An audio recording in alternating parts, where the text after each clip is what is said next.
All right. So we're still wrapping up our discussion on factor markets, and hopefully we'll have enough time today to actually finish with labor market. So last time on Tuesday, we talked about, we looked at labor supply, and we also looked at the profit maximizing number, or the profit maximizing rule for the number of workers to hire. If a firm is trying to maximize their profit, what is the optimal number of workers to hire? And we said that that was it looked something like this, right?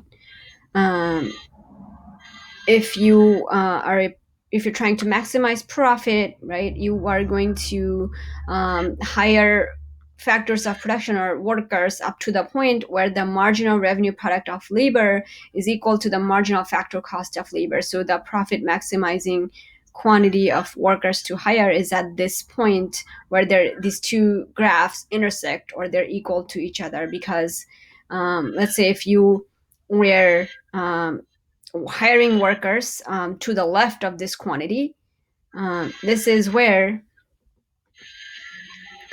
over here the marginal factor cost is lower and the marginal revenue product is higher, which means that you can still bring in the additional revenue that every worker brings in is greater than the additional cost per worker. So you should definitely keep hiring more workers. Okay. But if you were to go somewhere out here at this quantity of L2 and hire this many workers, we see that at this many workers, the marginal revenue product is down here, but the marginal factor cost is above, right?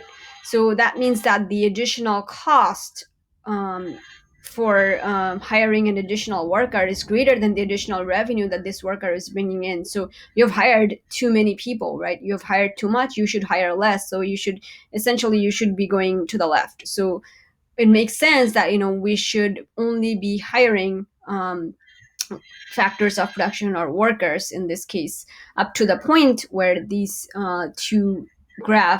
these two curves intersect, where the marginal factor cost of labor is equal to the marginal revenue product of labor. Okay. And so today we're going to take a little bit of a look at this backward bending labor supply curve. Okay. So when we looked at the labor supply curve last week, hopefully you guys remember that it looked like this. We said that there was a direct relation between the wage rate and the number of workers that are going to be willing and able to work, right? So there was a direct relationship between wage rate and labor supply. If you get at higher wages, more people are going to be willing to work. At lower wages, less people are going to be willing to work. So this is the normal supply of labor in the market. Okay, but sometimes we also see the labor supply curve looking something like this. Okay, and we call this the backward bending labor supply curve because I'm sorry. You guys give me a moment.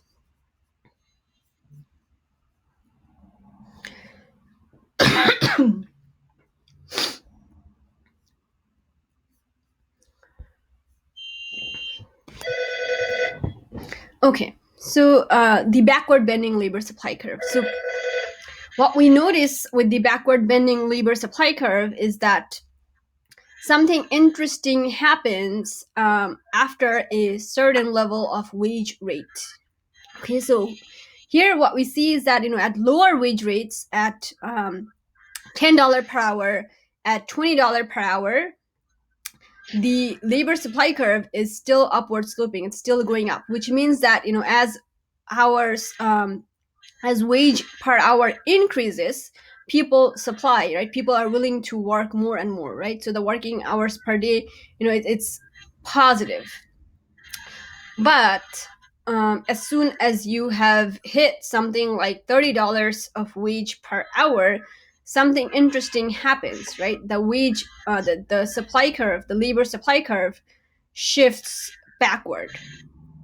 So it's going in the opposite direction. So, past 30, right, at the wage of $40 per hour, we see that, we are back to a situation where we're only willing to work $10 per hour, right? So at this at this wage of $30 per hour, people were willing to work something like 12 hours per day. But once you go past something, a particular wage rate, people start to be less and less willing to work. And this happens because of something called a labor leisure trade-off. So leisure is basically any hour of day that you spend not working, and therefore you don't get paid. Okay, so not working and not getting paid. So any hour of day that you spend not working, that you spend doing leisure, that means that there is an opportunity cost of spending 1 hour in leisure, which means that 1 hour in leisure means you're not working and you are giving up on a hourly wage. Okay? Does that make sense to you guys? If you are not working, if you spend 1 hour in leisure, the price of that leisure is the hourly wage that you gave up because you're not working. So what we see here is that at lower wages, okay, workers can't really afford leisure time because they're still trying to achieve a target income.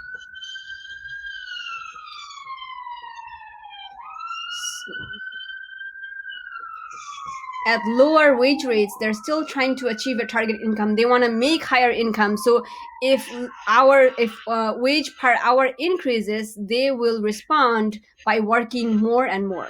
Okay, but beyond a certain level of wage, and these numbers are purely just for the purposes of using as an example. Of course, these numbers are just there for the sake of it. I just thought it would be these numbers don't really mean anything. It could be different for every single individual. So for this person right here, I don't know, like maybe Bob or whoever, so for him it was beyond the hourly wage rate of $30 that he started showing that his labor supply curve shifted backwards.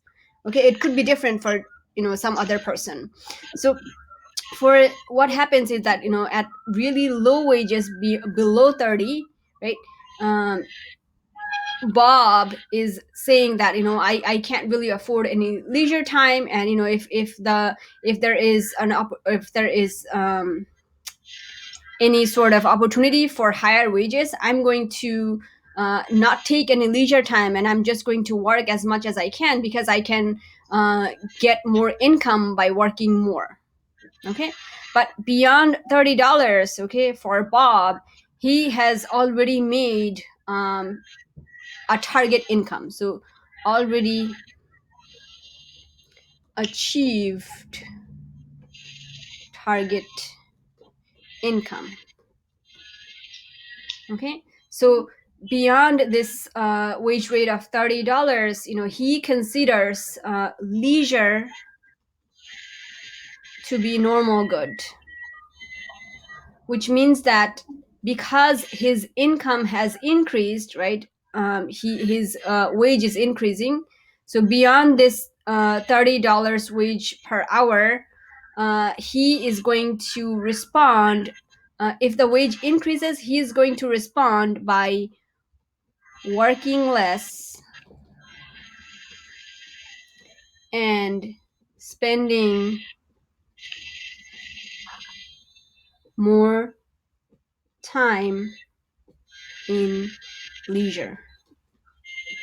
Okay, because he has made enough income so he can purchase many goods and services, and now he wants to be able to enjoy those goods and services. If he's working more, he wouldn't be able to do that. But because he has already achieved a target income, at this wage rate of $30, so he is now going to be willing to enjoy those goods and services that he was able to purchase with his target income. So he responds by working less and spending more time in leisure, which results in this backward bending labor supply curve.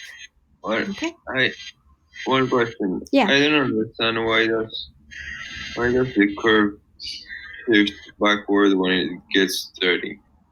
Because this happens, this is going to be different for different people. This is just an hypothetical example. So for this particular person, or for this particular example, I chose 30, right? Because it happens after a certain level of wage rate. Okay, so that certain, what is that certain level of wage rate, we don't know.